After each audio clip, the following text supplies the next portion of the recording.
Kisah yang akan Anda dengar adalah sebuah cerita indah tentang balas dendam dan romansa. Silakan subscribe ke kanal ini. Jika Anda menyukai ceritanya dan berikan komentar dari mana Anda menonton video ini. Terima kasih telah menonton kami. Baskara Wijoyo adalah seorang pria tampan dan berwibawa, pemilik Nusantara Holdings, sebuah konglomerat perusahaan yang berfokus pada konstruksi dan investasi properti. Kehadirannya memancarkan kekuasaan. Dari potongan jasnya yang sempurna hingga tatapan matanya yang tajam yang seolah bisa menilai harga segala sesuatu di sekitarnya. Telah menikah selama bertahun-tahun, ia tidak hanya membangun sebuah kerajaan beton dan baja, tetapi juga sebuah keluarga. Ia memiliki 5 orang anak, tetapi istrinya, cahaya hidupnya, meninggal secara tragis dalam sebuah kecelakaan mobil. Meninggalkannya sendirian untuk membesarkan anak-anak dan mengisi kekosongan yang terasa terlalu besar untuk ditutupi. Mereka terdiri dari 2 anak laki-laki dan 3 anak perempuan, salah satunya Bella, seorang remaja yang baru-baru ini berubah menjadi badai pemberontakan, membawa lebih banyak tantangan ke dalam kehidupan sehari-hari sang jutawan yang sudah kacau. Situasi mulai tidak terkendali. Rapat bisnis terganggu oleh telepon dari sekolah, kontrak bernilai miliaran ditandatangani, dengan pikiran yang cemas memikirkan demam anak bungsunya. Lebih dari sekali, Baskara harus meninggalkan presentasi penting untuk menjemput salah satu anaknya yang berkelahi di sekolah atau menenangkan mereka dari mimpi buruk di malam hari. Rata-rata ia hanya tidur 4 jam setiap malam, selalu dengan ponsel di samping tempat tidurnya, menunggu keadaan darurat berikutnya.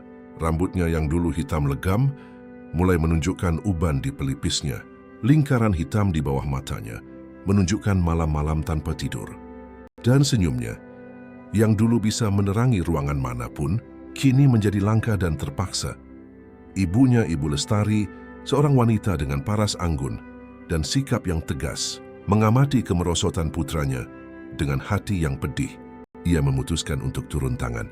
Ia tidak tahan lagi melihat putranya tercekik oleh tanggung jawab, mencoba menjadi ayah, ibu, dan CEO pada saat yang bersamaan. Baskara enggan mengakui bahwa ia butuh bantuan, enggan memanggil pengasuh, bersikeras bahwa ia bisa menangani semuanya sendiri, bahwa akan menjadi sebuah pengkhianatan terhadap mendiang istrinya jika ia membiarkan wanita lain merawat anak-anaknya. Tetapi Ibu Lestari tahu bahwa putranya berada di ambang kehancuran, dan karena itulah ia mengambil keputusan untuk mempekerjakan seorang profesional berpengalaman seorang diri. Begitulah cara Dewi masuk ke dalam kehidupan keluarga itu. Muda, sederhana, dan rendah hati. Ia tinggal di sebuah kampung yang penuh warna dan ramai, di mana semua orang saling kenal dan pintu rumah selalu terbuka. Putri, seorang tukang kayu bertangan kapalan, dan seorang ibu rumah tangga dengan senyum manis. Dewi selalu memiliki kasih sayang khusus untuk anak-anak, sebuah bakat untuk menenangkan tangisan dan menciptakan permainan. Sejak kecil, ia merawat keponakannya, anak-anak tetangga, mengadakan lomba-lomba di jalan, dan dikenal di kampung sebagai gadis yang pandai menangani anak-anak. Sebagai seorang pekerja keras dan gigih, ia menerima kesempatan itu dengan harapan yang bersinar di matanya, meskipun ia tahu tantangannya akan sangat besar. Ibunya saat melihatnya mengemas koper sederhana dengan beberapa potong pakaiannya, memegang tangannya dan berkata, "Putriku, kamu punya hati yang sangat besar. Bawalah itu bersamamu, dan semuanya akan baik-baik saja." Saat tiba di rumah megah itu, sebuah raksasa marmer dan kaca yang seolah menyentuh langit, Dewi merasa gugup. Gerbang otomatis terbuka perlahan, menampakkan sebuah taman yang luasnya setara dengan seluruh kampungnya. Air mancur hias memancarkan air jernih, dan patung-patung marmer menghiasi jalan setapak. Ia disambut oleh Ibu Lestari, yang menyapanya dengan senyum ramah, tetapi dengan tatapan yang mengamatinya dari ujung rambut sampai ujung kaki. Selama wawancara, sang ibu pemimpin keluarga itu berbicara terus terang, menggambarkan medan perang yang menanti pegawai barunya. Ia menjelaskan bahwa setiap anak memiliki kepribadian yang berbeda dan kompleks. Yang satu tenang dan pemalu, hampir seperti hantu di dalam rumahnya sendiri, menghabiskan berjam-jam di kamar membaca buku atau menggambar dalam diam. Yang lain adalah badai energi, sangat berantakan, mampu mengubah ruang yang rapi menjadi zona perang dalam hitungan menit. Yang tengah sangat dramatis, mengubah insiden kecil apapun menjadi sebuah opera. menangis berjam-jam jika seseorang menyentuh mainan kesayangannya. Dan akhirnya si remaja, Bella, yang sedang melewati fase pemberontakan yang membuat semua orang pusing, keluar diam-diam, menjawab dengan kasar, dan mengunci diri di kamar selama berhari-hari. Ibu Lestari kemudian memanggil anak-anak untuk bertemu Dewi, salah satu kandidat pengasuh. Mereka masuk ke ruangan berbaris, seperti prajurit kecil yang menginspeksi rekrutan baru. Reaksi mereka adalah ketidakpedulian yang diperhitungkan, sebuah perjanjian diam yang dipimpin oleh yang tertua. Bella hanya menatapnya dengan jijik, tatapan tajam yang seolah berkata, "Kamu tidak akan bertahan sehari pun," sebelum kembali ke kamarnya, membanting pintu dengan keras. Suara itu menggema di seluruh ruangan mewah, yang lain mengikuti teladannya. Pergi satu persatu tanpa mengucapkan sepatah kata pun. Ibu Lestari menghela napas, suara lelah yang mengungkapkan berbulan-bulan pertempuran yang sia-sia, dan mengumumkan bahwa ia harus pergi, tetapi meyakinkan bahwa putranya Baskara akan segera datang untuk menyelesaikan pembicaraan. Sambil menunggu, Dewi duduk di tepi sofa yang mungkin harganya lebih mahal dari rumahnya, mengamati detail di sekelilingnya, lukisan mahal di dinding, lampu kristal yang memantulkan cahaya sore, lantai marmer yang begitu berkilau, hingga tampak seperti cermin. Segala sesuatu di sana memancarkan kemewahan, dunia yang sama sekali berbeda dari dunianya. Seorang asisten rumah tangga melewatinya dan menawarkan, "Mau air putih atau jus?" Gadis muda itu menjawab, "Tidak, terima kasih." Lalu sebelum pergi, asisten itu membungkuk dan berkata dengan suara pelan, hampir seperti rahasia, "Anda sudah menjadi kandidat pengasuh kelima yang datang ke sini minggu ini. Tidak ada yang tahan bahkan 1 menit pun. Anak-anak ini mustahil diatasi. Ada yang hanya bertahan 3 jam sebelum pergi sambil menangis. Yang lain bersumpah tidak akan pernah bekerja dengan anak-anak lagi. Semoga beruntung, Mbak. Anda akan sangat membutuhkannya." Hari pertama itu pada kenyataannya menjadi kegagalan total, diarahkan oleh kakak perempuan mereka. Anak laki-laki yang berantakan dan gadis yang dramatis menciptakan pertengkaran yang spektakuler. Teriakan, tuduhan, dan tangisan yang direkayasa menggema di seluruh rumah. Anak laki-laki itu sengaja mendorong adiknya, dan ia jatuh ke lantai berpura-pura kesakitan luar biasa, mengerang seolah-olah semua tulangnya patah. Ketika Dewi mendekat untuk berbicara, mencoba menengahi konflik dengan ketenangan yang ia pelajari di kampung, berjongkok agar sejajar dengan mereka, ia merasakan sesuatu yang dingin dan lengket mengalir di kepalanya.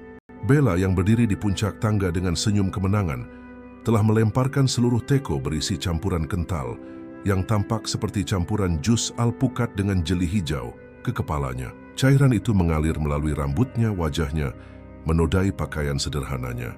Anak-anak itu tertawa terbahak-bahak dengan kejam, menunjuk ke arahnya dan merayakannya, seolah-olah mereka baru saja memenangkan perang. Dewi pulang ke rumah dalam keadaan kotor, terhina, tetapi anehnya tidak merasa kalah. Di bus yang penuh sesak, orang-orang memandangnya dengan aneh karena noda hijau di pakaiannya dan bau alpukat. Ia tetap menegakkan kepalanya, memikirkan mata sedih anak-anak itu di balik semua kejahatan mereka. Baskara setelah mengetahui apa yang terjadi saat ia tiba di rumah malam itu, merasakan kemarahan dan ketidakberdayaan menguasainya. Ia menghukum anak-anaknya, suaranya yang biasanya tenang dan berwibawa terdengar seperti guntur. "Kalian akan membuat ayah gila. Bagaimana ayah bisa mempekerjakan pengasuh jika kalian mengusir semuanya? Apa kalian pikir ayah suka melihat kalian bertingkah seperti binatang liar? Ibu kalian akan sangat kecewa dengan kalian." Saat menyebut ibu mereka, Bella merasakan tusukan di dadanya, tetapi ia tetap memasang wajah keras, melipat tangannya menantang. Yang mengejutkan semua orang, terutama Baskara. Keesokan harinya, pagi-pagi sekali, Dewi muncul di depan pintu rumah megah itu, bersih, dengan rambut diikat rapi dan tekad yang sama di matanya. Baskara menyambutnya di pintu, tak bisa berkata-kata, benar-benar terkejut. Ia meminta maaf, malu atas perilaku anak-anaknya, suaranya syarat dengan rasa malu. Dewi hanya tersenyum dan berkata, "Tidak apa-apa, saya tahu cara menanganinya. Saya pernah merawat anak-anak sulit sebelumnya. Dan lihat, di lubuk hati mereka, mereka tidak jahat. Mereka hanya sedang terluka." Percakapan mengalir secara alami, dan Baskara mendapati dirinya curhat tentang kesulitannya, tentang kerinduannya pada istrinya. tentang ketakutannya gagal sebagai seorang ayah, tentang malam-malam di mana ia terbangun berkeringat karena mimpi buruk di mana ia juga kehilangan anak-anaknya. Ia berbicara tentang bagaimana ia merasa bersalah karena tidak bisa menangani semuanya, karena absen di pertemuan sekolah, karena tidak tahu cara menyisir rambut anak-anak perempuannya, atau berbicara tentang masalah remaja. Ia menatap gadis muda sederhana itu dan melihat kekuatan yang tidak ia temukan pada orang lain, sebuah cahaya yang telah padam dalam hidupnya sejak istrinya pergi. "Saya rasa kamu adalah orang yang tepat," katanya akhirnya. Ia mempekerjakannya hari itu. "Kamu bisa mulai besok. Akan saya berikan jadwal mereka, daftar makanan yang boleh mereka makan, alergi yang dimiliki beberapa dari mereka, jam sekolah, latihan, terapi, les musik, ya cukup banyak, tapi saya percaya padamu." Dewi tersenyum, menerima tantangan itu dengan keberanian seseorang yang tidak akan rugi apa-apa dan bisa mendapatkan segalanya. Keesokan paginya, Dewi memulai pekerjaannya. Sementara Baskara bangun dan bersiap-siap, suara pancuran air menutupi keheningan rumah. Dewi sudah berada di dapur, membaca kertas berisi seluruh jadwal anak-anak. Itu adalah daftar yang sangat panjang. Balet, renang, terapi, les piano, judo, bahasa Inggris. Setiap anak memiliki rutinitas yang berbeda, jadwal yang tumpang tindih di lokasi yang tersebar di seluruh kota. Asisten rumah tangga yang sama dari hari sebelumnya mendekat dengan secangkir kopi. "Baik, mereka bangun jam 6. Jam 7 mereka pergi ke sekolah. Nanti Mbak siapkan mereka dan tunggu di sini sampai supir datang.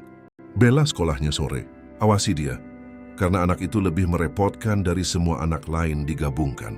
Dia sudah kabur dari rumah 3 kali, tahu?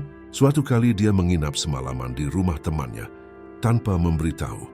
Hampir membuat ayahnya mati karena khawatir." Dewi tersenyum dan berkata, "Sudah kelihatan." Dewi melakukan pekerjaannya dengan kesabaran yang hampir suci. Ia harus menahan perlakuan kasar, pintu yang dibanting, dan tatapan jijik. Ada hari-hari di mana ia menemukan barang-barangnya disembunyikan, ponselnya dimasukkan ke dalam toilet, pakaiannya dinodai dengan cat. Tapi ia tidak menyerah. Hanya salah satu anak laki-laki, yang paling pemalu, yang menghormatinya, mengamatinya dari jauh dengan rasa ingin tahu. Namanya Rafa, usianya 8 tahun, dan terkadang ia meninggalkan gambar-gambar kecil di bawah pintu kamarnya, gambar bunga dan hati, seolah itu adalah cara diamnya untuk mengucapkan terima kasih, karena ia tetap tinggal. Saat pulang kerja, dengan lelah, Dewi bercerita kepada orang tuanya tentang anak-anak itu dan kekacauan yang mereka buat. Ibunya sambil menambal kaus kaki berkata, "Kasihan sekali ayah itu, harus mengurus bisnis dan masih harus mengawasi 5 anak sendirian. Pasti sangat sulit." Ayahnya sambil mengamplas sepotong kayu menambahkan, "Orang kaya seperti itu berpikir uang bisa menyelesaikan segalanya, tapi pada akhirnya anak-anak butuh cinta dan perhatian." Dewi menatap langit-langit kamarnya yang sederhana, dinding yang mengelupas dan kipas angin tua yang berputar perlahan, menjawab, "Benar, Bu. Tapi aku akan mencoba mengubah keadaan di rumah itu. Aku tahu aku bisa." Suatu hari ketika semua anak sudah di rumah, keheningan yang tegang menyelimuti udara, Dewi memanggil mereka ke ruang utama. "Kalian mau bersenang-senang sungguhan?" tanyanya dengan binar di matanya. Bella, yang berbaring di sofa dengan ponsel di tangan, menjawab tanpa mengalihkan pandangan dari layar, "Kami tidak butuh kamu untuk memberitahu kami apa yang harus dilakukan." Dewi berjalan ke arahnya dan, dengan gerakan lembut, mengambil ponsel dari tangannya. "Mulai hari ini, ponsel kalian akan disimpan. Kalian hanya akan menggunakannya di sore hari, selama beberapa jam. Dan setelah itu kalian akan belajar dan bermain. Anak-anak di kampungku bermain di luar, berlari, memanjat pohon, bermain bola di jalan sampai gelap. Kalian hanya berbaring atau duduk di sofa, dan itu sangat membosankan. Kalian bahkan tidak saling berbicara, masing-masing di dunianya sendiri. Itu bukan hidup." Anak-anak mengeluh, berteriak, dan marah. Itu sulit. Sebuah pemberontakan yang nyata. Bella mencoba merebut kembali ponselnya. Yang lebih kecil menangis dan merontak. Tapi Dewi tetap teguh, menyimpan semua perangkat itu di dalam kotak yang terkunci. Untuk mencairkan suasana, ia membawa mereka ke bioskop, sesuatu yang tidak mereka lakukan selama berbulan-bulan. Mereka memilih film petualangan, dan Dewi membelikan popcorn untuk semua, membiarkan mereka memilih ukuran dan rasa. Setelah itu, mereka semua berjalan-jalan di mall, di mana ia membelikan es krim, membiarkan mereka memilih rasa dan topping. Untuk pertama kalinya dalam waktu yang lama, anak-anak tertawa bersama, membuat lelucon tentang film dan mengotori wajah mereka dengan es krim. Tapi Bella sepertinya selalu dalam suasana hati yang buruk, sebuah dinding ketidakpedulian di sekelilingnya, menjaga jarak dan hanya menjawab dengan satu atau dua kata. Sudah malam ketika Dewi berbicara dengan Baskara sebelum pulang. Ia menceritakan tentang perilaku Bella, tentang bagaimana gadis itu seolah membawa beban tak terlihat di pundaknya. Sang ayah, dengan tatapan kosong ke jendela di mana bulan mulai muncul, menjawab, fase remaja ini sangat sulit dihadapi dan dia sangat merindukan ibunya. Aku dengar dia dibuli di sekolah karena dia satu-satunya yang tidak ditemani ibunya di pesta hari ibu. Ibu-ibu lain membuat kelompok dan Bella duduk sendirian di pojok. Dia pulang sambil menangis, dan aku tidak tahu harus berbuat apa, harus berkata apa. Selain itu, dia menyalahkanku atas kematian mendiang istriku. Dia meninggal dalam kecelakaan mobil. Hari itu, aku yang menyetir dan seorang pemuda mabuk menabrak mobil kami. Aku mencoba menghindar, tapi tidak berhasil. Aku selamat, tapi dia tidak. Dan Bella ada di kursi belakang. Dia melihat semuanya. Suaranya tercekat, rasa sakitnya masih terasa mentah. Matanya berkaca-kaca. Dewi mendengarkan semuanya dalam diam. Hatinya sesak untuk keluarga yang hancur itu. Merasakan air mata mengalir di wajahnya sendiri. Ia pulang ke rumah dan berpikir, gadis ini sebenarnya butuh perhatian yang berbeda. Dia perlu merasa dilihat, didengar, dicintai. Aku akan mencoba membantunya. Aku akan menunjukkan padanya bahwa dia pantas bahagia lagi. Seiring waktu, Dewi mulai menghadiri pertemuan sekolah Bella menggantikan ayahnya yang selalu sibuk dengan perjalanan bisnis. Dewi datang ke pertunjukan teater, meskipun Bella hanya mendapat peran kecil sebagai pohon di latar belakang, dan bertepuk tangan dengan antusiasme tulus, berteriak, "Kamu hebat sekali." Ketika gadis itu lewat, ia menunjukkan minat untuk mendengarkan si remaja, untuk tahu tentang musik favoritnya, ketakutan terdalamnya, kemarahannya yang terpendam. Ia sering begadang untuk mengobrol dengannya, tanpa menghakimi, hanya mendengarkan. Suatu hari Bella terkejut dengan perhatian tulus yang bahkan tidak diberikan oleh keluarganya sendiri. Bertanya, "Kamu tidak menganggapku manja atau menyebalkan?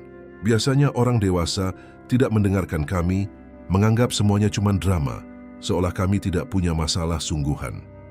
Dewi duduk di sampingnya di tempat tidur yang berantakan, menyingkirkan beberapa pakaian yang berserakan, dan berkata, "Aku tahu ini fase yang terkadang rumit, tapi tidak semuanya drama. Bagaimanapun, kalian punya perasaan dan perasaan itu nyata dan valid. Kamu berhak merasa sedih, marah, bingung. Kehilangan ibumu tidak mudah, dan tidak ada seorang pun di sini yang menghakimimu karena itu. Namun persahabatan sejati mereka memuncak ketika suatu hari saat menjemput Bella di sekolah. Dewi melihat dari kejauhan beberapa siswa mengganggunya, mendorongnya ke dinding dan tertawa dengan kejam. Ia mendengar mereka memanggilnya anak yatim, aneh, gadis tanpa ibu. Darah Dewi mendidih. Ia mendekat dengan langkah mantap, matanya bersinar karena amarah yang tertahan, dan berkata dengan suara yang tidak menerima bantahan, "Dengar baik-baik, jika kalian tidak berhenti mengganggu gadisku, aku sendiri yang akan membereskan kalian satu persatu. Dan aku akan memberitahu orang tua kalian semua yang kalian lakukan di sini. Aku akan berada di sini di depan gerbang sekolah, setiap hari mengawasi kalian. Mengerti?" Takut dengan wanita yang bertekad itu, anak-anak laki-laki itu dengan cepat menjauh, menggumamkan permintaan maaf. Bella tertawa, tawa yang tulus untuk pertama kalinya dalam beberapa bulan, merasakan gelombang rasa terima kasih. "Wow, kamu mengusir mereka. Belum pernah ada yang melakukan itu untukku sebelumnya." Kemudian, saat tiba waktunya pengasuh itu pulang, gadis itu berkata, hampir dengan bisikan malu, "Terima kasih, Dewi, sungguh." Sang ayah mengamati adegan itu dari jendela kantornya, tidak mengerti kegembiraan tiba-tiba putrinya, tetapi merasakan secercah harapan di dadanya. Perlahan-lahan, anak-anak mulai beradaptasi dengan pengasuh mereka, tapi itu terjadi karena Dewi sabar dan menahan banyak perlakuan kasar, pemberontakan, dan teriakan. Alih-alih balas berteriak atau menyerah seperti yang lain, ia tetap sabar menghitung sampai 3, menarik napas dalam-dalam, dan mencoba mengatasi mereka dari apa yang di lubuk hati menyakiti mereka, kehilangan ibu mereka. Ia mengadakan malam cerita tentang ibu mereka, meminta sang ayah untuk menceritakan kenangan indah, saat-saat bahagia. Ia membuat album foto untuk setiap anak, dengan gambar-gambar ibu mereka yang bisa mereka simpan. Ia mengajari mereka bahwa normal untuk merasa rindu, bahwa normal untuk menangis, bahwa ibu mereka akan selalu ada di hati mereka. Tetapi saat ia menyembuhkan luka-luka keluarga itu, sebuah kisah cinta akan segera lahir. Dan itu adalah sesuatu yang sangat tidak terduga. Dewi kemudian memanfaatkan hari libur dan fakta bahwa anak-anak akan berada di rumah untuk mengundang Baskara dan anak-anaknya ke sebuah pesta di kampung tempat ia tinggal. Itu akan menjadi pesta dengan makanan khas Indonesia. Banyak tarian, warna dan kegembiraan, musik live dan orang-orang dari segala usia merayakan bersama. Baskara awalnya ragu, khawatir tentang bagaimana anak-anak akan bereaksi terhadap lingkungan yang begitu berbeda dari kemewahan yang biasa mereka alami. Tapi Dewi bersikeras, ini akan baik bagi mereka untuk melihat bagaimana orang lain hidup, bagaimana mungkin untuk bahagia tanpa banyak uang. Baskara menerima undangan itu. Saya ingin berterima kasih atas kesabaranmu dengan anak-anakku, katanya. Suaranya syarat dengan ketulusan. Saya bingung, tersesat di lautan tanggung jawab. Dan bagi saya sebagai seorang pria, ada hal-hal yang saya tidak tahu bagaimana cara membicarakannya dengan Bella. Hal-hal tentang perempuan, perubahan tubuh, perasaan. Tapi syukurlah kamu muncul, dan banyak hal telah berubah selama bulan-bulan ini. Rumahku kembali memiliki tawa kehidupan. Saya tidak tahu bagaimana harus berterima kasih. Dengan senyum malu-malu, Dewi berkata, saya tahu sulit bagimu untuk memimpin segalanya sendirian. Pasti rumit menanggung beban seberat itu. Tapi anak-anak ini tidak jahat. Mereka hanya anak-anak yang sedang menderita. Dan saya juga dulu sangat berantakan saat kecil, jadi saya sangat mengerti mereka. Baskara pergi bersama anak-anak ke pesta itu dan bertemu langsung dengan orang tua Dewi, orang-orang sederhana dan ramah, yang menyambut mereka dengan pelukan hangat dan senyum tulus. Ibu Dewi menyiapkan sate, nasi goreng dan berbagai macam jajanan pasar, dan ayahnya menawarkan minuman segar, mengobrol dengan antusias dengan Baskara tentang pertukangan dan konstruksi, menemukan kesamaan meskipun realitas mereka sangat berbeda.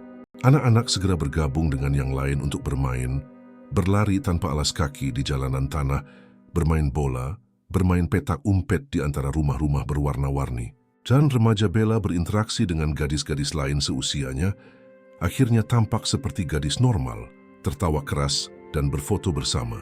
Pesta berlangsung hingga malam. Dengan banyak kegembiraan, suara musik dangdut yang meriah menghidupkan suasana. Lampu-lampu pesta yang digantung di antara rumah-rumah menciptakan atmosfer magis. Saat itulah sebuah lagu yang lebih ceria diputar dan semua orang menari. Dewi memanggil Baskara. Ayo menari bersama kami.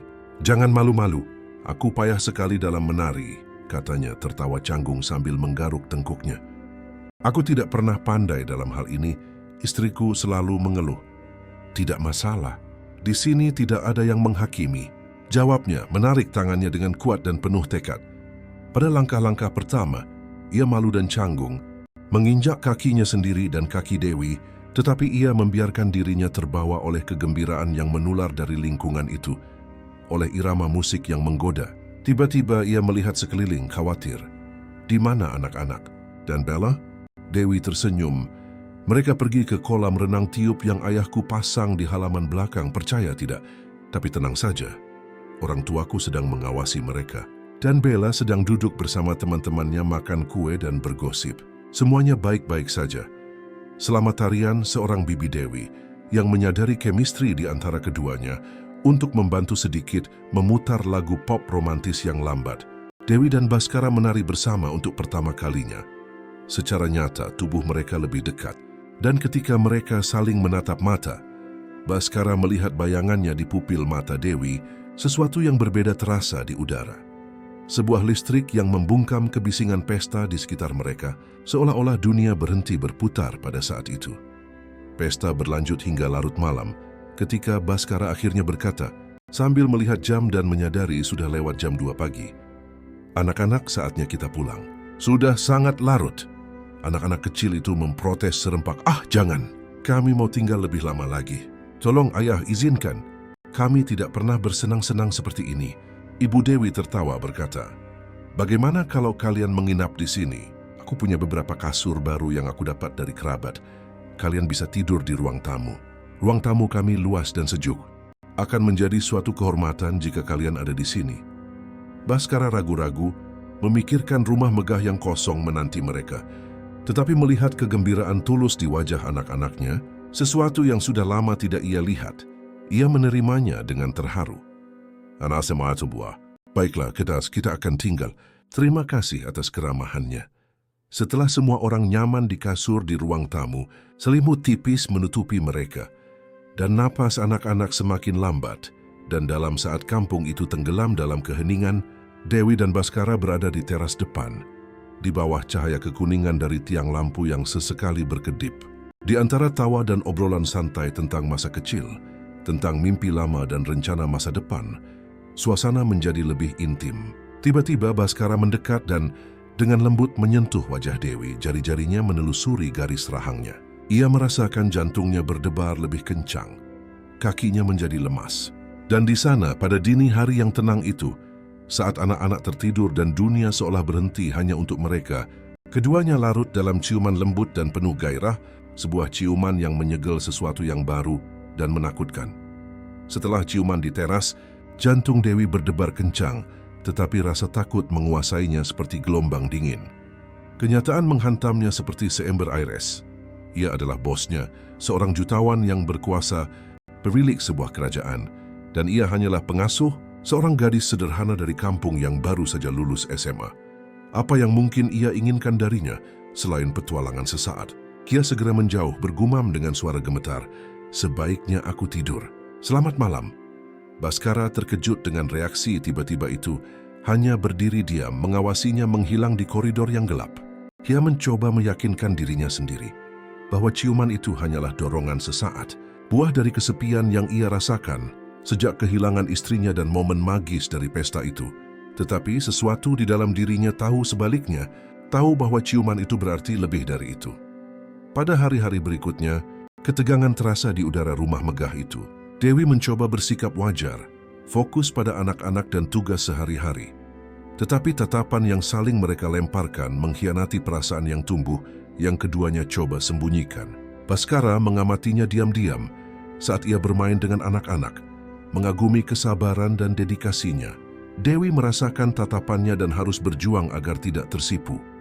Ciuman kedua terjadi secara tak terduga setelah hari yang panjang dan melelahkan dengan anak-anak, di mana semua yang bisa salah menjadi salah. Baskara menawarinya tumpangan sampai ke jalan rumahnya, mengatakan bahwa sopir sedang libur dan ia sendiri yang akan mengantarnya. Perjalanan itu sunyi, tetapi keheningan yang syarat dengan kata-kata yang tak terucapkan, tatapan curi-curi, tangan yang hampir bersentuhan di persneling. Ketegangan seksual hampir bisa dirasakan di dalam mobil mewah itu. Ketika mobil berhenti di depan rumah sederhananya, kontras yang mencolok dengan kendaraan impor itu, Dewi melepaskan sabuk pengamannya, siap untuk keluar dan mengakhiri momen siksaan manis itu, tetapi Baskara dengan lembut memegang lengannya, jari-jarinya yang hangat di kulitnya. "Tunggu," gumamnya dengan tatapan terpaku padanya, intens dan rentan. "Aku tidak bisa lagi berpura-pura tidak terjadi apa-apa. Aku memikirkanmu sepanjang waktu. Aku mencintaimu, Dewi, dan aku tahu ini gila. Aku tahu kita dari dunia yang berbeda, tapi aku tidak bisa menyangkal apa yang aku rasakan." Jantungnya hampir melompat keluar dari dadanya sebelum Baskara menariknya dengan lembut untuk ciuman yang dalam dan tulus, yang menyegel janji diam yang telah dibuat oleh tatapan mereka selama berhari-hari. Ia keluar dari mobil dengan gembira, wajahnya diterangi oleh senyum yang tidak bisa ia sembunyikan, melayang sampai ke pintu rumahnya. Tapi tidak semuanya akan indah. Beberapa hari kemudian, saat Dewi sedang bermain dengan anak-anak di taman yang cerah, bel pintu rumah berbunyi, suara nyaring yang memecah harmoni sore yang sempurna. Asisten rumah tangga pergi untuk membuka pintu dan beberapa detik kemudian mengumumkan dengan suara aneh, "Tuan Baskara, ada tamu untuk Tuan." Ia muncul di ruang tamu dan berhadapan dengan sosok dari masa lalu, Renata Malik. Anggun seperti biasa, mengenakan gaun biru tua yang canggih, yang memeluk tubuhnya dengan sempurna, perhiasan mahal berkilauan di leher dan pergelangan tangannya, dan membawa senyum percaya diri di bibirnya yang dipoles merah. Ia adalah teman keluarga sejak kecil. Renata selalu memiliki minat tersembunyi pada Baskara dan sekarang setelah ia menjadi duda dan rentan, ia bertekad untuk menaklukkannya dengan segala cara. Dan ia tidak akan membiarkan seorang pengasuh yang tidak berarti menghalangi rencananya. Renata, kata Baskara terkejut tetapi sopan seperti biasa. Apa yang kamu lakukan di sini? Sudah lama sekali kita tidak bertemu. Ia berjalan ke arahnya dengan langkah lembut dan diperhitungkan, memeluknya dengan cara yang terlalu intim. Menekan tubuhnya ke tubuh Baskara dan membiarkan parfum mahalnya menyelimutinya. Aku merindukanmu, Baskara. Sudah lama sekali kita tidak bertemu. Aku memutuskan untuk mengunjungimu dan melihat bagaimana kabarmu. Lagi pula, tidak mudah merawat 5 anak sendirian. Pasti melelahkan, katanya dengan tatapan licik yang tidak sampai ke matanya yang dingin, sementara mereka mengobrol. Dewi mengamati dari kejauhan melalui jendela, merasakan ketidaknyamanan yang meningkat di perutnya. Jelas sekali bahwa Renata ada di sana dengan niat tersembunyi. Cara ia menyentuh lengan Baskara, cara ia tertawa terlalu keras pada leluconnya. Renata segera menyadari kehadiran Dewi dan dengan senyum paksa dan merendahkan, mendekat seperti predator mendekati mangsanya. Dan kamu pasti pengasuhnya, kan? Katanya dengan nada sedikit merendahkan, menatap Dewi dari atas ke bawah dengan penghinaan yang nyaris tidak disembunyikan. Dewi menjaga sikapnya, mengangkat dagunya dan menjawab dengan tenang, "Ya, saya Dewi." Renata tersenyum, tetapi matanya membawa aura tantangan murni. Pasti rumit merawat begitu banyak anak yang sulit. Saya harap kamu bisa mengatasinya. Lagi pula, saya dengar beberapa pengasuh telah melewati sini sebelum kamu, katanya. Meninggalkan sindiran beracun di udara bahwa Dewi tidak lebih baik dari yang lain. Sejak hari itu Dewi menyadari bahwa kehadirannya di rumah itu tidak akan lagi luput dari perhatian. Renata bersedia melakukan apa saja untuk menjauhkannya dari Baskara dan kehidupan anak-anak, dan perang baru saja dimulai. Hari-hari berikutnya ditandai oleh perang dingin, campuran ketegangan dan kecurigaan.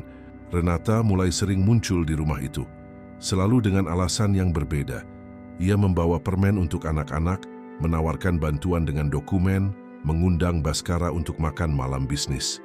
Dewi merasakan beban mata Renata, mengawasi setiap gerakannya, setiap interaksinya dengan Baskara.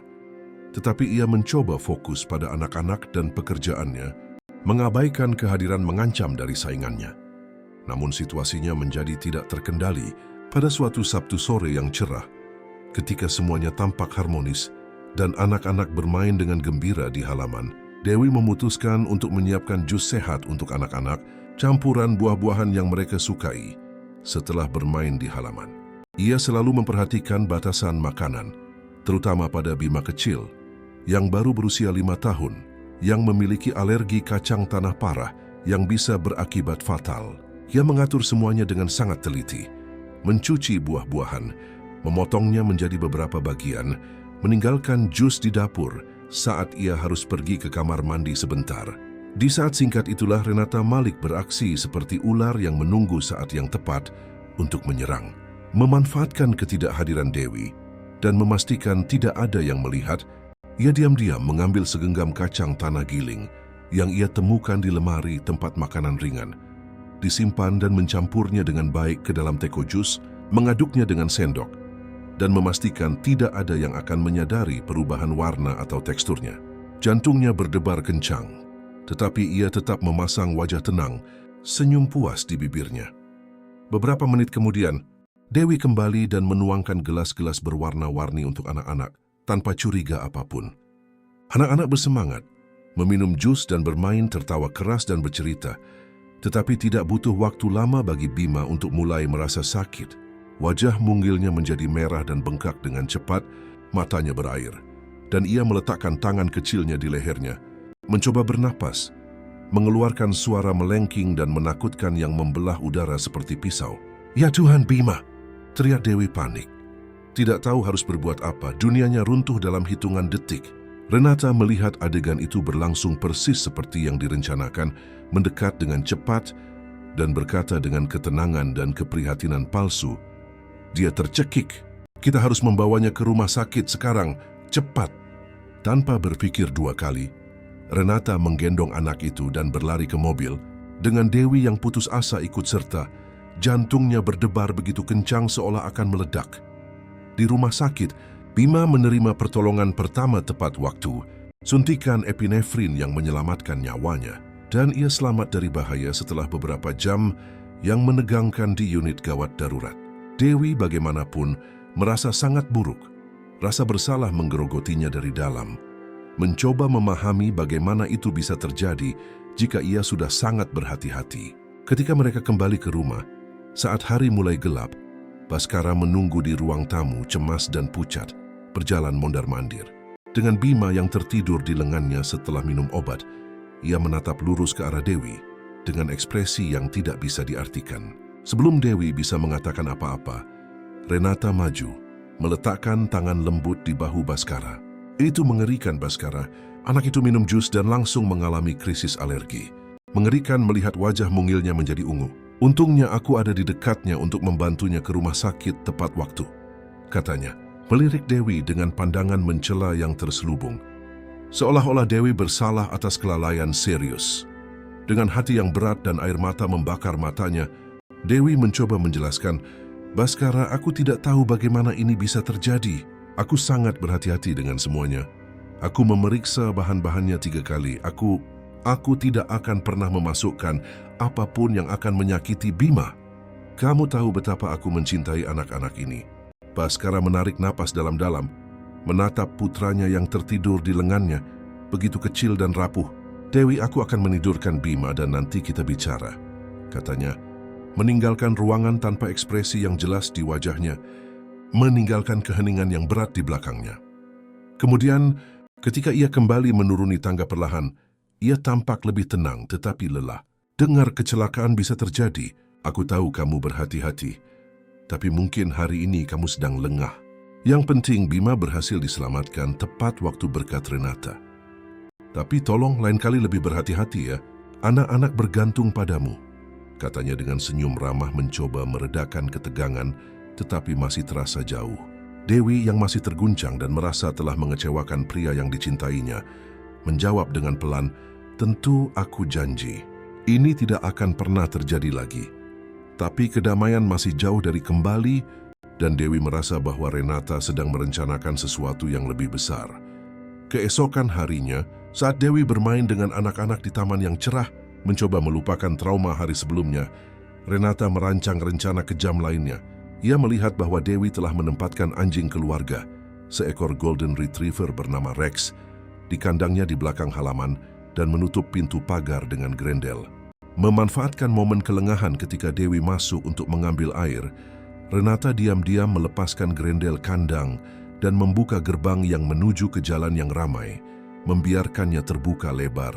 Beberapa menit kemudian, anjing itu berlari keluar menuju jalan berbahaya, menggonggong dengan gembira tanpa menyadari bahayanya.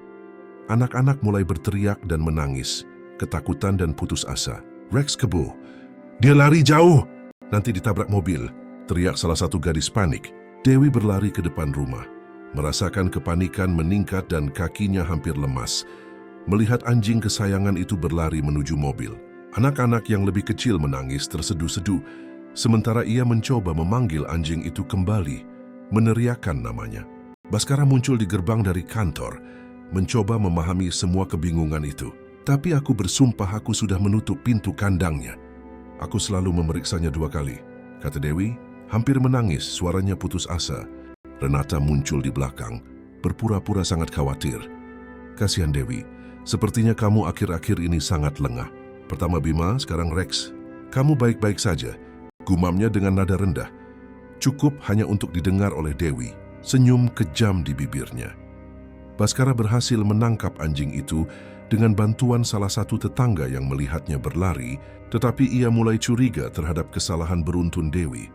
Bayangan keraguan tertanam di benaknya. Dan begitulah, tanpa ada yang tahu kebenarannya, Renata terus menyabotase Dewi. bertekad untuk menjauhkannya dari Baskara dan anak-anak dengan segala cara, tidak mempedulikan konsekuensinya.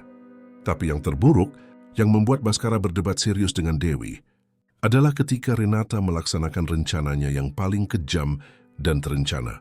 Pagi itu saat sarapan, Renata mengumumkan dengan santai sambil mengoleskan mentega pada roti panggang, "Yah, liburanku hampir berakhir. Sebentar lagi aku kembali ke rutinitasku di New York. Tapi aku ingin memanfaatkan hari-hari terakhir ini dengan kalian, terutama denganmu, Baskara," katanya. Melemparkan senyum halus dan melirik Dewi dari sudut matanya dengan superioritas. Baskara tersenyum sopan, tetapi pandangannya tampak hilang dalam pikiran yang bingung. Dewi di latar belakang mengatur sarapan anak-anak, mendengarkan percakapan itu tanpa berkata apa-apa, hanya mengamati dengan perut mual. Dalam suasana tegang inilah Renata menyusun rencananya yang paling berisiko dan berbahaya. Keesokan harinya, hari Kamis yang hujan, saat Dewi membawa anak-anak yang lebih kecil ke taman bermain dalam ruangan di mall agar mereka bisa bermain meskipun cuaca buruk, Renata tinggal di rumah bersama Bella, yang sedang dihukum karena tidak mengerjakan tugas sekolah untuk ketiga kalinya berturut-turut. Renata melihat kesempatan sempurna untuk rencana jahatnya. Ia pergi ke kamar Bella, membawa segelas jus dan berpura-pura bersimpati seperti seorang ibu. "Tahu tidak, Bella, aku tahu betapa membosankannya terkunci di sini sementara semua orang bersenang-senang di luar. Hidup ini terlalu singkat untuk disia-siakan seperti ini. Kenapa kamu tidak keluar sebentar dan menikmatinya?" bisiknya dengan suara licik. Bella menatapnya, curiga dengan kebaikan yang tiba-tiba. "Tidak bisa, ayahku akan marah lagi. Dan Dewi juga." Renata kemudian tersenyum memainkan kartu terakhirnya dengan jahat. "Jangan khawatir, aku akan membantumu. Aku bahkan akan melindungimu jika ada yang bertanya. Bagaimana kalau pergi ke kolam renang berjemur? Pergi saja ke sana dan tunggu aku. Nanti aku akan mengantarmu kemanapun kamu mau. Bagaimana kalau ke mall? Kita bisa membeli pakaian yang kamu inginkan itu," katanya dengan senyum palsu. Remaja itu ragu-ragu. Keinginan untuk bebas bertentangan dengan rasa tanggung jawab. Tetapi ia menyerah pada godaan setelah beberapa menit. Renata membawa Bella ke area kolam renang, diam-diam melepaskan penutup pengaman yang seharusnya selalu terpasang di atas air untuk keamanan, dan meninggalkan Bella sendirian di sana, di dekat tepi yang licin. "Aku akan mengambil kunci mobil dan tasku. Tunggu di sini sebentar ya," kata Renata sebelum menjauh, tersenyum di balik topengnya. Rencananya berjalan dengan sempurna. Sendirian dan bosan, Bella duduk di dekat tepi yang basah, bermain dengan air dingin dengan jari-jari kakinya. Tiba-tiba, ia merasakan dorongan kuat dan terencana di punggungnya, sebuah kekuatan yang membuatnya benar-benar kehilangan keseimbangan. Tidak bisa berenang dengan baik dan panik, ia jatuh ke bagian dalam kolam renang dan mulai meronta-ronta putus asa, menelan air. Teriakannya teredam oleh air yang menelannya. Lengannya memukul-mukul permukaan dengan panik, mencoba berpegangan pada sesuatu, apa saja. Dewi, yang baru saja kembali dari taman bermain bersama anak-anak dan masih berada di gerbang menutup pintu van, mendengar teriakan teredam dan putus asa dari belakang. "Tolong, siapapun tolong aku." Tanpa berpikir sedetik pun, meninggalkan anak-anak di dalam van, ia berlari ke halaman belakang dan melihat Bella tenggelam, kepalanya menghilang di bawah air.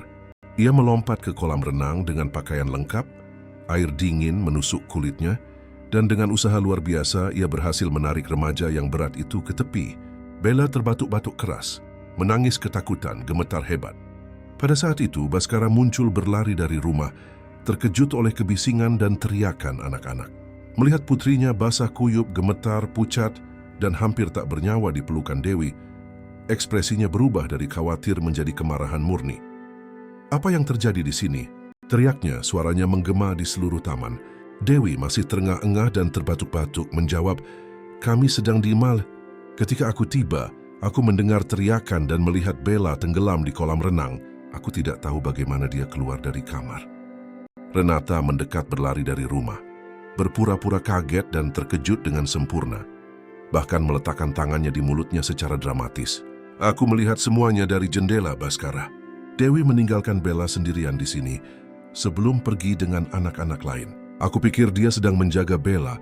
Aku pikir aman meninggalkan mereka sendirian sebentar." Aku tidak pernah membayangkan ini akan terjadi.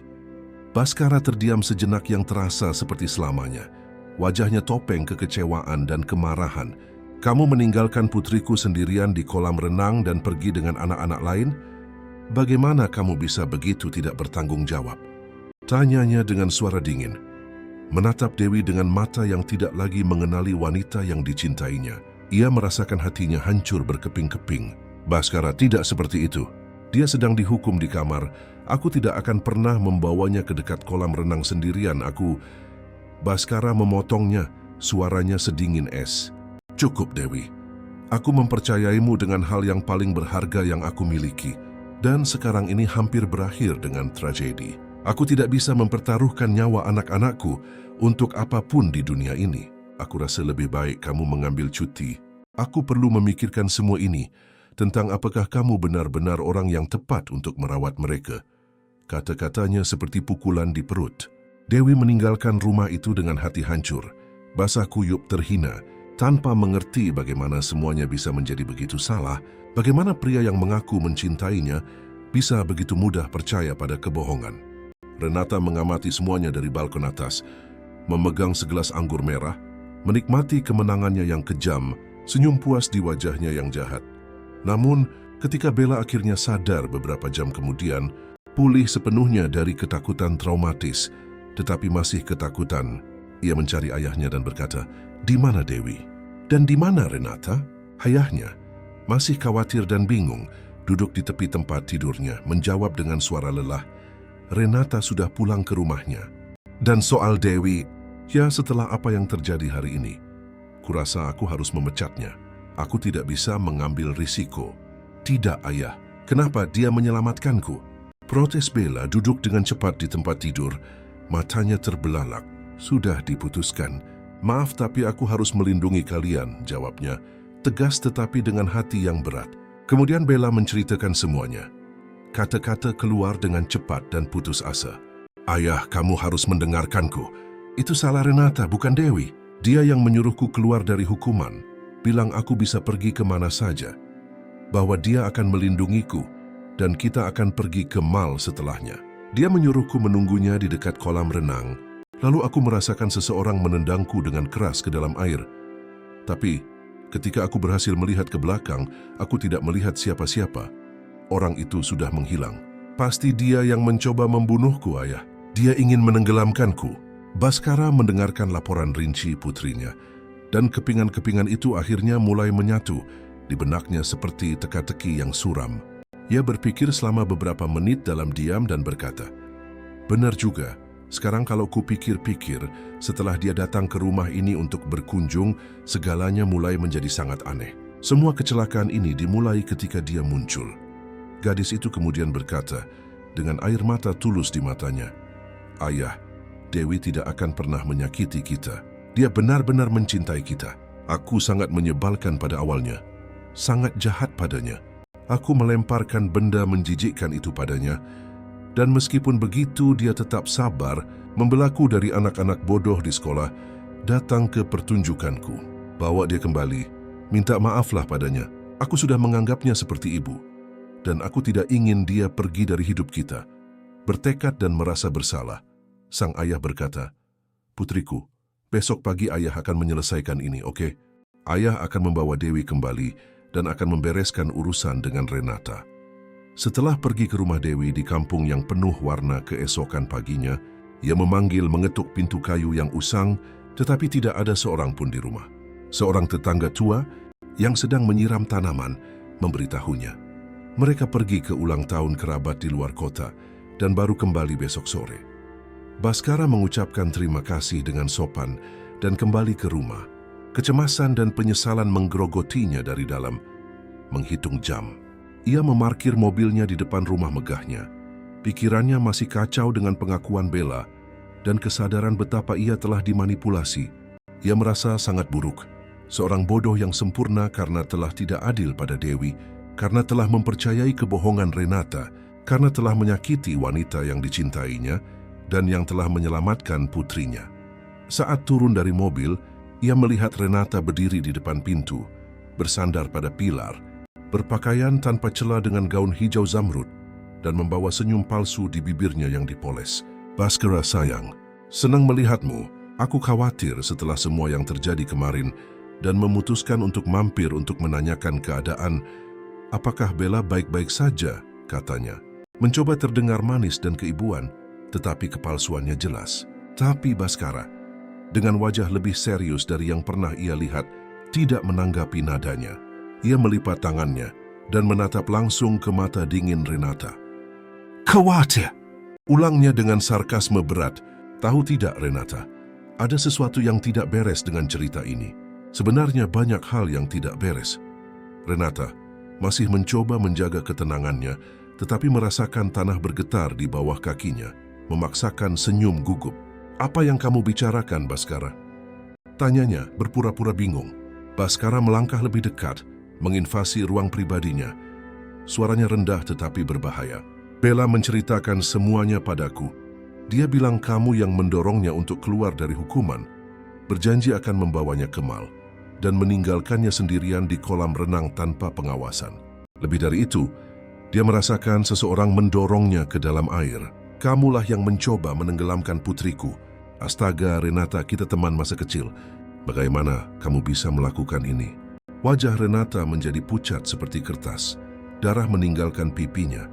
Tetapi ia dengan cepat mencoba menenangkan diri, tertawa gugup. Bhaskara, kamu tidak bisa benar-benar percaya semua yang dikatakan oleh seorang remaja pemberontak dan bermasalah. Kamu sendiri bilang dia sulit. Gadis itu kurang ajar, pemberontak, palsu, pembohong. Dia mungkin mengarang semua ini untuk mencari perhatian. Tapi Bhaskara tidak lagi tertipu. Jangan berpura-pura tidak bersalah, Renata. Dan jangan bicara seperti itu tentang putriku. Jangan berani-beraninya. Dan ini bukan hanya kata-kata Bella. Tukang kebun Pak Budi melihatmu bersamanya di dekat kolam renang sebelum kecelakaan. Dia memberitahuku pagi ini bahwa ia melihatmu melepaskan penutup pengaman kolam dan meninggalkannya sendirian di sana sebelum masuk ke rumah. Dan ada lagi cerita tentang jus bima yang menyebabkan reaksi alergi. Asisten rumah tangga memberitahuku bahwa kamu sendirian di dapur sesaat sebelum insiden itu. Apakah tidak ada campur tanganmu di situ juga? Dan anjing yang kabur. Kamu juga ada di rumah hari itu. Mata Renata terbelalak, menyadari bahwa ia terpojok, akhirnya tanpa topeng untuk digunakan. Aku tidak tahu apa yang kamu bicarakan. Kamu gila. Bhaskara melangkah lebih dekat. Postur tubuhnya yang menjulang mengintimidasinya. Kamu tahu persis apa yang aku bicarakan. Kamu membahayakanku, membahayakan nyawa anak-anakku, dan mencoba menghancurkan seseorang yang hanya membawa kebahagiaan dan kedamaian ke rumahku untuk pertama kalinya dalam bertahun-tahun. Kamu memanipulasi segalanya, menyabotase Dewi, hampir membunuh putriku karena cemburu buta. Persahabatan kita, jika memang masih ada, berakhir di sini dan sekarang. Dan aku akan memastikan secara pribadi bahwa kamu tidak akan pernah lagi mendekati keluargaku. Jika kamu muncul di sini lagi, aku akan memanggil polisi dan menuntutmu atas percobaan pembunuhan.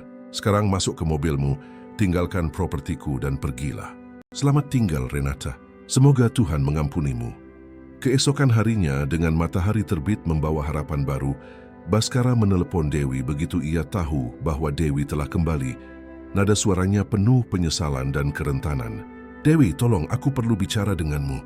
Anak-anak, Bella, semua sangat merindukanmu. Sebenarnya aku yang merindukanmu. Bisakah kita bicara? Aku perlu menjelaskan semuanya. Dewi menarik napas dalam-dalam, menahan air mata sebelum menjawab dengan bermartabat. Aku tidak lari dari masalah, Bhaskara. Tidak pernah. Kalau begitu, kita bisa bicara. Ketika mereka bertemu di taman rumah, tempat semuanya dimulai beberapa bulan yang lalu, Bhaskara tidak ragu-ragu. Ia mendekatinya dari belakang saat Dewi melihat bunga-bunga dan memeluknya dengan kelembutan yang putus asa, wajahnya terbenam di rambutnya. Aku sudah tahu semuanya. Renata yang merencanakan semuanya. Semua sabotase, semua kecelakaan, dia mengakuinya saat aku mengonfrontasinya. Maafkan aku karena meragukanmu. Kurasa aku adalah orang bodoh yang buta. Maafkan aku karena tidak membelamu, karena mempercayai kebohongannya daripada mempercayai hatiku. Dewi merasakan kehangatan pelukannya dan penyesalan yang tulus, berbalik menghadapnya dan menjawab dengan air mata yang mengalir. Tidak, kamu bukan orang bodoh. Kamu hanya seorang ayah pelindung yang ingin melindungi anak-anak yang kamu cintai di atas segalanya. Dan tidak ada yang salah dengan itu. Aku akan melakukan hal yang sama. Sambil tersenyum dengan mata berkaca-kaca, Baskara mengaku, rumah tanpamu menjadi kacau lagi, tapi lebih buruk lagi, menjadi berduka. Anak-anak menanyakanmu setiap hari. Bella menangis di kamarnya. Aku sangat ingin kamu kembali. Tidak hanya sebagai pengasuh, tetapi sebagai bagian dari keluarga kami. Untuk anak-anak dan terutama untukku karena aku mencintaimu. Bagaimana menurutmu? Mata Dewi dipenuhi air mata kebahagiaan murni. Aku juga sangat merindukan kalian. Sangat, aku merindukan tawa, kekacauan, bahkan amukan mereka. Aku rindu dicintai. Dan begitulah Dewi kembali ke rumah itu pada hari yang sama. Anak-anak memeluknya dengan sukacita yang tak terlukiskan. Tertawa dan menangis pada saat yang sama. Melompat-lompat di sekelilingnya seolah-olah ia adalah pahlawan yang telah kembali dari perang. Bahkan anjing Rex menggonggong dengan gembira dan melompat padanya, memanfaatkan momen yang sempurna. Dengan seluruh keluarga berkumpul, Baskara berlutut di hadapannya dengan senyum penuh cinta dan haru, mengeluarkan sebuah kotak kecil dari sakunya. Dewi, maukah kamu tinggal di sini selamanya? Menikahlah denganku, aku juga bisa memberikan rumah baru yang nyaman untuk orang tuamu, agar mereka bisa dekat dengan kita. Dewi tersenyum terharu hingga ke lubuk hatinya, tetapi berkata, tentu saja orang tuaku tidak akan pernah mau meninggalkan kampung itu. Itu adalah dunia mereka, dan mereka bahagia di sana. Tapi aku sangat ingin tinggal bersama kalian selamanya. Ia berhenti sejenak, menahan haru, memegang tangannya dan melanjutkan, tahu tidak, mimpiku selalu menikah di pantai, tanpa alas kaki di atas pasir, dengan suara ombak. Baskara tidak membuang waktu atau tenaga. Ia mewujudkan mimpi Dewi persis, seperti yang selalu dibayangkannya, dan pernikahan itu berlangsung di sebuah pantai surga yang indah, dengan suara laut mengiringi ya terpenting dalam hidup mereka. Anak-anak berlarian tanpa alas kaki di pasir, bunga-bunga putih menghiasi segalanya, dan orang tua Dewi hadir dan menangis bahagia. Pasangan itu mulai hidup bersama, semakin jatuh cinta, menemukan kembali cinta setiap hari. Anak-anak berseri-seri, dan akhirnya berdamai dengan ibu baru yang diberikan oleh takdir, kesabaran dan cinta sejati. Dan beberapa waktu kemudian, kebahagiaan menjadi lebih lengkap ketika Dewi hamil seorang gadis cantik, melengkapi keluarga dengan sempurna, dan membawa lebih banyak cinta ke rumah yang dulunya hanya mewah dan sepi, tetapi sekarang meluap dengan cinta, tawa dan harapan di masa depan.